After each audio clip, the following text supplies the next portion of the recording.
Hello friend, आपका स्वागत है मेरे यूट्यूब चैनल स्टडी सीखे सेंटर में। आज आपके लिए लेकर आए कक्षा 10वां का चैप्टर जीव में जनन कैसे करते हैं।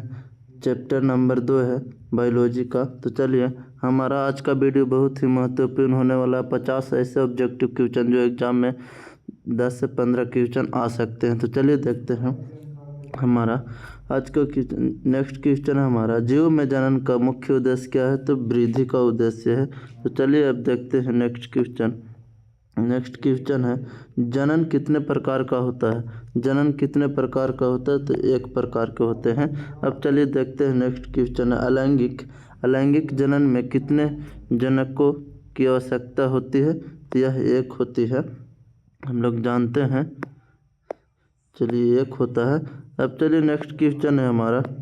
नेक्स्ट क्वेश्चन है, लैंगिक जनन में कितने जनसंख्यों की लैंगिक जनन में कितने जनकों की आवश्यकता होती है। तो यह होती है एक। अब चलिए देखते हैं, अमीबा में जनन किस विधि से होता है। अमीबा में जनन किस विधि से होता है। तो यह द्विखंडन विधि से होता है। चलिए अब नेक्स्ट क्वेश्चन है, ईस्ट में जनन किस विधि से होता है। ईस्ट में जनन किस विधि से होता है। तो मुकुलन से होता है।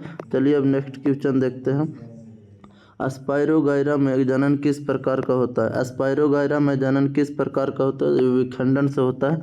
चलिए देखते हैं, राइजोपस में जनन किससे होता है। तो वह बीजाणु से होता है। अब चलिए देखते हैं, पौधों में कायिक परिवर्धन का उदाहरण है। पौधों में कायिक परिवर्धन का उदाहरण है तो आलू।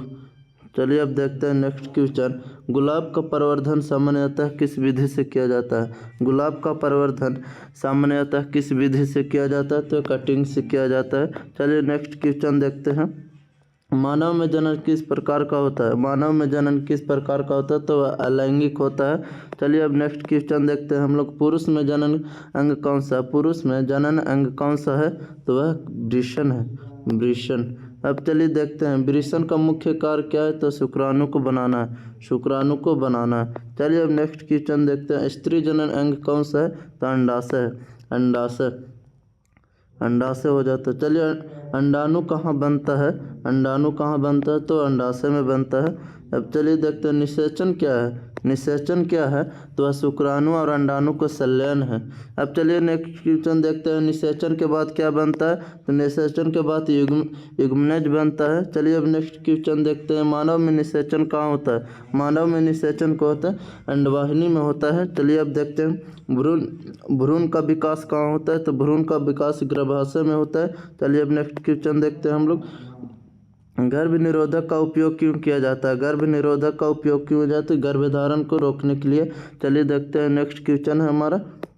नेक्स्ट क्वेश्चन है, कॉपर टी क्या है। कॉपर टी गर्भ निरोधक युक्ति है, गर्भ निरोधक युक्ति है। चलिए अब नेक्स्ट क्वेश्चन देखते हैं हम लोग, HIV किस रोग का कारण होता है। तो एड्स के कारण होता है, एड्स के कारण होता है, एड्स के कारण होता है। चलिए अब देखते हैं नेक्स्ट क्वेश्चन है, एड्स किस प्रकार का फैलता है। एड्स किस प्रकार का फैलता है। तो यह हमारा असुरक्षित यौन संबंध से, यानी कचड़ा से, यानी कि सुरक्षित नहीं रहने पर एड्स होता है। चलिए अब देखते हैं नेक्स्ट क्वेश्चन, अलैंगिक जनन का लाभ क्या है।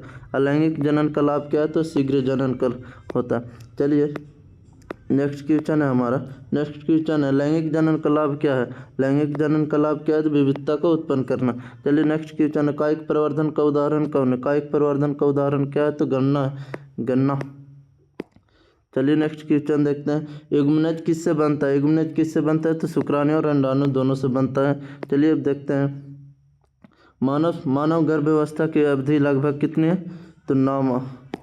चलिए देखते हैं हम नेक्स्ट क्वेश्चन, किशोरावस्था में कौन से हार्मोन सक्रिय होता है। किशोरावस्था में कौन सा हार्मोन सक्रिय होता है। तो लैंगिक हार्मोन। चलिए नेक्स्ट क्वेश्चन देखते हैं हम लोग, पुरुष हार्मोन कौन सा है। पुरुष हार्मोन कौन सा है। तो टेस्टोस्टेरोन है, टेस्टोस्टेरोन है। चलिए नेक्स्ट क्वेश्चन, स्त्री हार्मोन कौन सा है। तो एस्ट्रोजन है, स्त्री हार्मोन कौन सा है। तो एस्ट्रोजन है। चलिए नेक्स्ट क्वेश्चन हम लोग देखते हैं, मुकुलन का उदाहरण कौन है। मुकुलन का उदाहरण कौन है। तो ईस्ट है।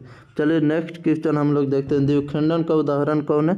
तो द्विखंडन का उदाहरण अमीबा हो जाता है। तो चलिए नेक्स्ट क्वेश्चन देखते हैं हम लोग, हाइड्रा में जनन किस प्रकार का होता है। तो मुकुलन के द्वारा होता है। हाइड्रा में जनन किस प्रकार का होता है? तो मुकुलन के द्वारा। चलिए देखते हैं नेक्स्ट क्वेश्चन है हमारा बीजाणु निर्माण का उदाहरण कौन है?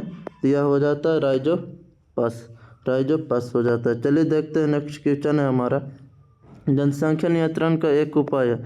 जनसंख्या नियंत्रण का एक उपाय है तो गर्भ निरोधक। चलिए नेक्स्ट क्वेश्चन है भ्रूण को पोषण कहाँ से मिलता है? भ्रूण को पोषण कहाँ से मिलता है? तो अप्रा से मिलता है, प्लेसेंटा से। चलिए अब नेक्स्ट क्वेश्चन देखते हैं हम लोग अप्रा क्या है? अप्रा क्या है?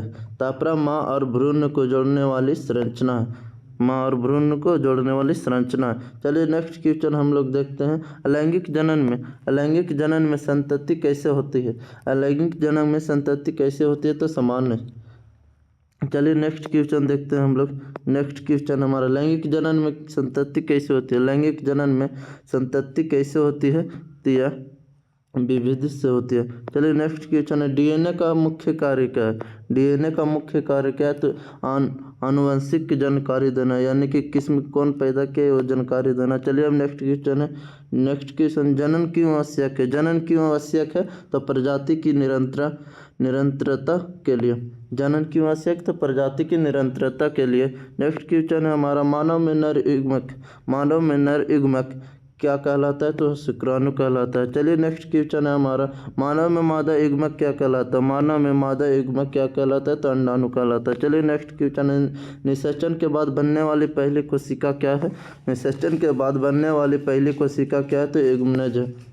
नेक्स्ट क्वेश्चन है हमारा नेक्स्ट क्वेश्चन है गर्भाशय का क्या कार्य? गर्भाशय का क्या कार्य? तो भ्रूण का विकास है। नेक्स्ट क्वेश्चन है हमारा जनन का सबसे सरल प्रकार कौन सा है? जनन का सबसे सरल प्रकार कौन सा है? तो यह हो जाता है अलैंगिक जनन। नेक्स्ट क्वेश्चन है हमारा नेक्स्ट क्वेश्चन है जीव में विविधता किससे उत्पन्न होती है? जीव में विविधता किससे उत्पन्न होती है? तो अलैंगिक जनन से होती है। चलिए नेक्स्ट क्वेश्चन है एड्स का पूरा नाम क्या है? AIDS का पूरा नाम क्या है? तो यह एक्यूरेट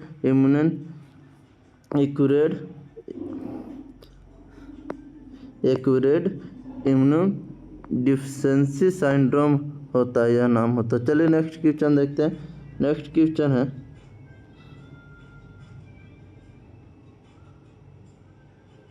चलिए हमारा यही आज का ऑब्जेक्टिव क्वेश्चन है। तो चलिए ऐसे वीडियो के लिए चैनल को सब्सक्राइब जरूर करें भाई।